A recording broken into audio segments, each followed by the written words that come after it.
Another day, another story. On April 26, 1956, a crane lifted 58 aluminum truck bodies aboard an aging tanker ship moored in Newark, New Jersey. 5 days later, the Ideal X sailed into Houston, where 58 trucks waited to take on the metal boxes and haul them to their destinations. Such was the beginning of a revolution.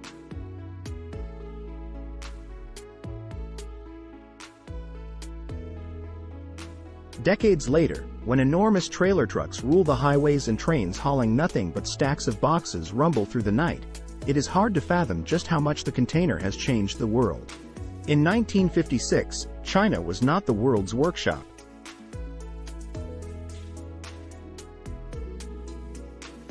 It was not routine for shoppers to find Brazilian shoes and Mexican vacuum cleaners in stores in the middle of Kansas.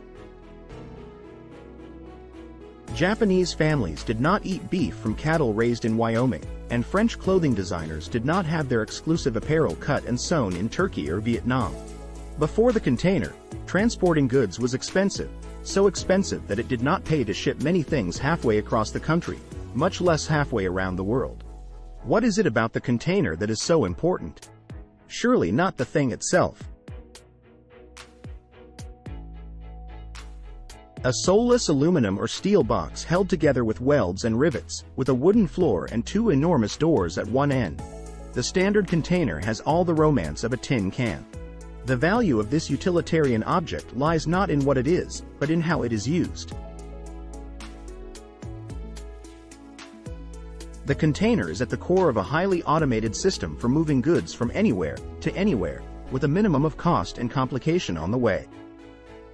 The container made shipping cheap, and by doing so changed the shape of the world economy. The armies of ill-paid, ill-treated workers who once made their livings loading and unloading ships in every port are no more, their tight-knit waterfront communities now just memories. Cities that had been centers of maritime commerce for centuries, such as New York and Liverpool, saw their waterfronts decline with startling speed, unsuited to the container trade or simply unneeded, and the manufacturers that endured high costs and antiquated urban plants in order to be near their suppliers and their customers have long since moved away. Sleepy harbors such as Busan and Seattle moved into the front ranks of the world's ports, and massive new ports were built in places like Felixstowe, in England, and Tanjung Pelepas, in Malaysia where none had been before. Small towns, distant from the great population centers, could take advantage of their cheap land and low wages to entice factories freed from the need to be near a port to enjoy cheap transportation. Sprawling industrial complexes where armies of thousands manufactured products from start to finish gave way to smaller, more specialized plants that shipped components and half-finished goods to one another in ever-lengthening supply chains. Poor countries, desperate to climb the rungs of the ladder of economic development, could realistically dream of becoming suppliers to wealthy countries far away. Huge industrial complexes mushroomed in places like Los Angeles and Hong Kong, only because the cost of bringing raw materials in and sending finished goods out had dropped like a stone. This new economic geography allowed firms whose ambitions had been purely domestic to become international companies, exporting their products almost as effortlessly as selling them nearby. If they did, though, they soon discovered that cheaper shipping benefited manufacturers in Thailand or Italy just as much. Those who had no wish to go international, who sought only to serve their local clientele, learned that they had no choice. Like it or not, they were competing globally because the global market was coming to them. Shipping costs no longer offered shelter to high-cost producers whose great advantage was physical proximity to their customers. Even with customs duties and time delays, factories in Malaysia could deliver blouses to Macy's in Herald Square more cheaply than could blouse manufacturers in the nearby lofts of New York's garment district.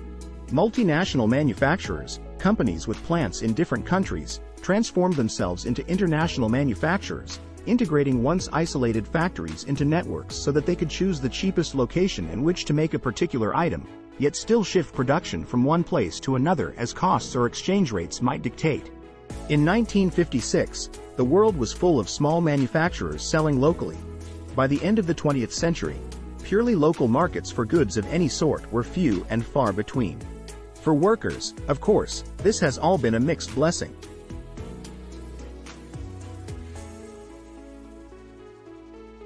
As consumers, they enjoy infinitely more choices thanks to the global trade the container has stimulated. By one careful study, the United States imported 4 times as many varieties of goods in 2002 as in 1972, generating a consumer benefit, not counted in official statistics, equal to nearly 3% of the entire economy. The competition that came with increased trade has diffused new products with remarkable speed and has held down prices so that average households can partake.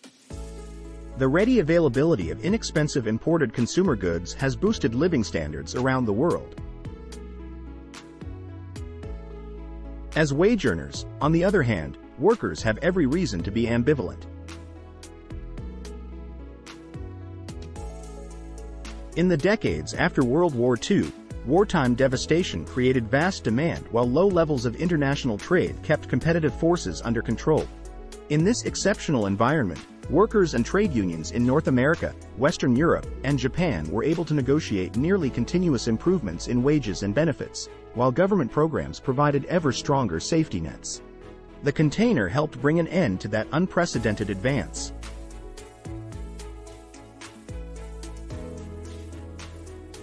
Low shipping costs helped make capital even more mobile, increasing the bargaining power of employers against their far less mobile workers. In this highly integrated world economy, the pay of workers in Shenzhen sets limits on wages in South Carolina, and when the French government ordered a shorter workweek with no cut in pay, it discovered that nearly frictionless, nearly costless shipping made it easy for manufacturers to avoid the higher cost by moving abroad. A modern container port looks like a veritable city of containers, stacked high and deep. The largest container ships can carry thousands of these standardized boxes, creating a mind-boggling logistical challenge. Teams of highly skilled longshoremen, crane operators, and truck drivers work together to efficiently load and unload these colossal ships.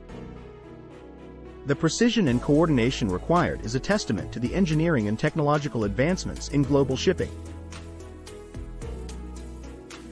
Once the containers are ashore, they're loaded onto trains and trucks, continuing their journey to distribution centers, factories, and stores across the country. The seamless movement of goods, made possible by standardized containers, has revolutionized the global supply chain. In an era where security is paramount, these containers are also subject to rigorous inspection and screening to ensure the safety and integrity of the cargo being transported. The container has played a significant role in shaping the modern world, driving global commerce and making products from all corners of the earth accessible to people everywhere. It has transformed the way we live, work, and consume, enabling the global economy to reach unprecedented heights of efficiency and interconnection. As the behemoth container ships continue to crisscross the seas, delivering the goods we rely on every day, the legacy of the container revolution lives on, with no end in sight to its impact on the world as we know it.